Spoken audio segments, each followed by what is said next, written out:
saya lahir di Denpasar 20 Juli 91. Sekarang 31 tahun. Udah tua, anak 2. Terus orang tua saya PNS keduanya. Bapak PNS dokter hewan di Dinas Pertanian dan Pangan Bandung. Terus ibu saya guru di SMK. Didikan orang tua terus terang itu saya diajari mandiri dari kecil. Jadi itu didikan ya, didikannya mandiri, terus jiwa saya juga mandiri. Maksudnya gini, apa-apa tuh emang punya keinginan sendiri gitu loh. Bapak saya orangnya sabar banget, bertanggung jawab gitu. Pokoknya panutan saya. Pertimbangan gini, biayanya besar, jadi udah deh samain aja sama bapak saya dokter hewan juga, dokter ketut. Jadi beliau udah praktisi mandiri 30 tahun ya. Iya. Jadi sebenarnya klinik ini kita baru pengembangan ke yang lebih lengkap. Kayak rawat inap ada gitu. Dan segala macam lah yang lengkap, bukan lagi mandiri basisnya gitu. Udah ke klinik sih grade-nya, dari praktek mandiri, praktek bersama, klinik semacam itu. Gitu. Jadi awalnya orang tua yang bikin kita ingin juga gitu, suka hewan juga gitu. Sebenarnya kan gini, kita sebelum lahir sebenarnya, saya kan sudah dokter ya, mungkin di dalam kandungan dia sudah mewarisi ya seperti kena saya kan gitu ya, jadinya otomatis dia mewariskan lah. Setelah dia besar mungkin dari SMP terus SMA gitu kan, dari SD SMP SMA itu sudah melihat bagaimana pekerjaan saya kan gitu ya, ada pasien, ada operasi, dia tambah mencintai profesi dokter hewan gitu loh. Nah itu setelah SMA itu saya tidak mengharapkan dia begitu loh masuk ke FKH gitu loh, tapi inisiatifnya sendiri. Nah gitu, jadinya saya berpikir ini mungkin sudah dari kecil lah dia mencintai profesi ini kan, dan nah itu dah ya kita gini kan. Terus setelah dia tamat kan gitu, dah tamat, karena saya sebagai PNS, dia sebenarnya saya maunya jadi dosen gitu loh, biar ada sebagai tenaga pendidikan gitu maksud saya. Tapi dia tidak mau. Kemauannya mungkin besar untuk di praktisi kan gitu. Dia ikut di dinas gitu loh. Dinas ikut dengan kita gitu loh. Ikut sebagai tenaga honorer gitu loh. Habis dari sambil di dinas, sambil ini praktek dia kan. Sebelum dia nikah, dia sudah ikut praktek kan itu.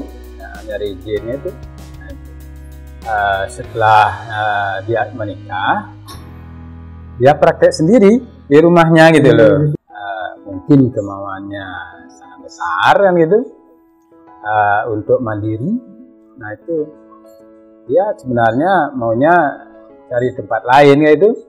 Nah itu tapi karena mungkin dari awal kita sudah di sini, maunya mungkin dia gabung biar ya bagaimana nanti satu tim gitu loh. Tim menjadi satu tim, karena saya sendiri sebenarnya cuma dapatnya praktek sore aja ya, tidak full kan gitu. Ya paling hari Sabtu Minggu kita bisa full.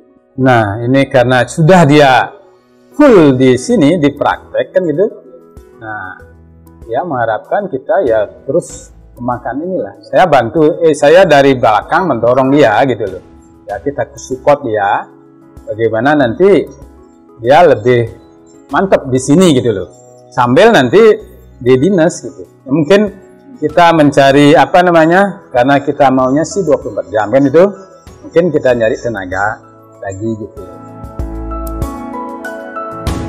Ya betul-betul sayang dan mensupport dia gitu loh. Ya kalau nggak bisa diukur gitu. Karena emang dari kecil kita kan dari kecil ya sudah suka dengan profesi ini. Terus dia melanjutkan dari SMA terus ke perguruan tinggi.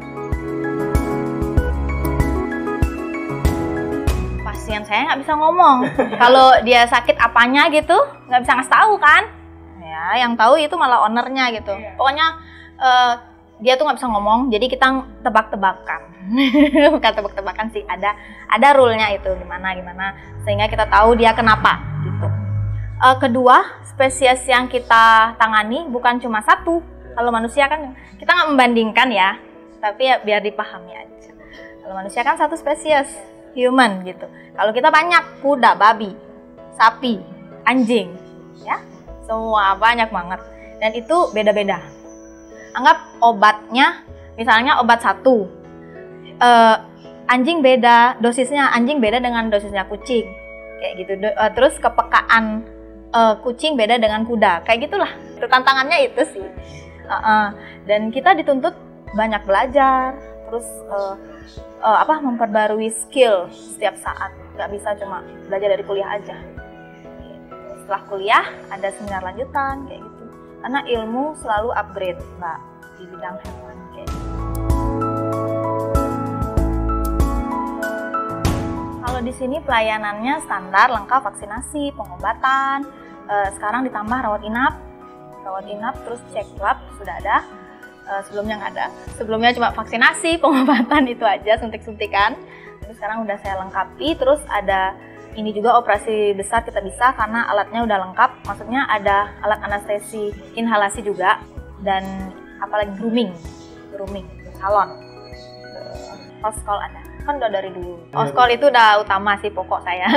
Itu udah dijalani dari mandiri dulu. Sekarang lebih dikembangkan nanti. Dengan pet transport dan segala macam masih dikembangkan terus nih.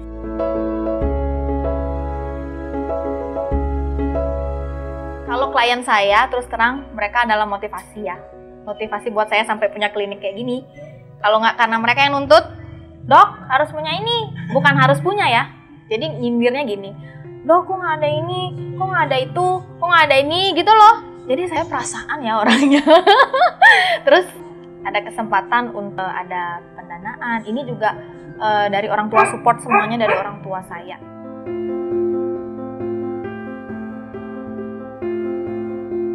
Zaman dulu hewan itu bukan apa-apa gitu loh. Jadi orang tuh kayak nyindir gitu, dokter hewan gitu. Itu real loh. Tapi sekarang daerah sini hewan itu dianggap seperti keluarga bagi klien, Pak. Keluarga. Jadi kalau kita berani ya sembarangan sama mereka marah loh. Jadi saya benar-benar hati-hati sekali nih dengan pasien saya. Ya, tapi kita seorang dokter memang harus benar-benar perfeksionis gitu loh menangani pasien kita, benar-benar sempurna gitu kalau saya ya, prinsip saya sebagai dokter. Jadi saya nggak berani main-main.